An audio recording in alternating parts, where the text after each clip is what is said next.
What's up, my name is TechNoba here for Troubleshoot and welcome back to another video.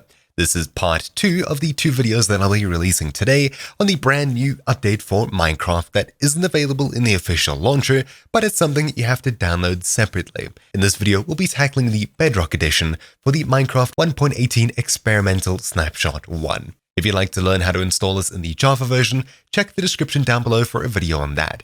This video is going to be tackling the Bedrock edition, for which I'll be using Minecraft on Windows 10. So over here in the description down below, you'll find a link to this blog post, New World Generation in Bedrock available for testing, with a link to the Java guide here.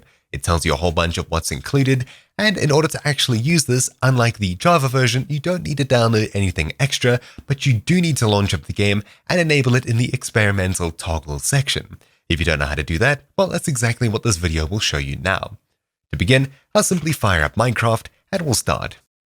All you have to do is head across to Play, Create New World, and we'll be clicking Create New once again. On the right hand side, we'll be scrolling down to Experiments, which is the second last section. You'll see Caves and Cliffs, which is the current latest experiment. All you have to do is click Activate Experiments, and it'll be toggled on for your world. There are, of course, a bunch of other experiments here that you can toggle on really simply. I'll also activate cheats and set my default game mode to creative. I'll then create the world, and it should take some time to spawn in, but eventually we'll be here. Now it seems to be loading in quite a bit faster, but I'm not too sure if it's missing some features. The FPS lag is definitely a little bit still here. I'm getting quite a bit of input latency, but that's that. Now I'm not all too familiar with this. I think I can still use game mode commands. There is no game mode spectator. Well, I guess we'll just be digging straight down.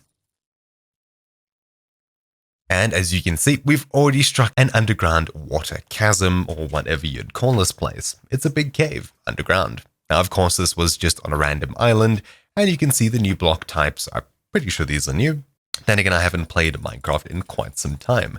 Continuing to dig down for quite a bit, you'll see just how deep this place actually is. I'm quite sure I'm well below 0, and of course I am there. I'm not too sure how to pull up the console showing you info, but you can get a pretty good view of how much distance I'm actually covering.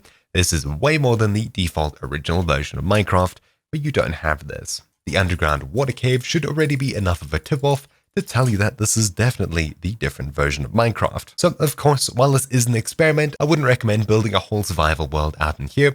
Same with the Java edition, as of course features will be added, removed, and you might have to regenerate your world if worst comes to worst when the official update for 1.18 actually comes out. But in the meanwhile, you might enjoy testing it out and seeing the new underground caves for yourself. But anyways, that's about it for this video.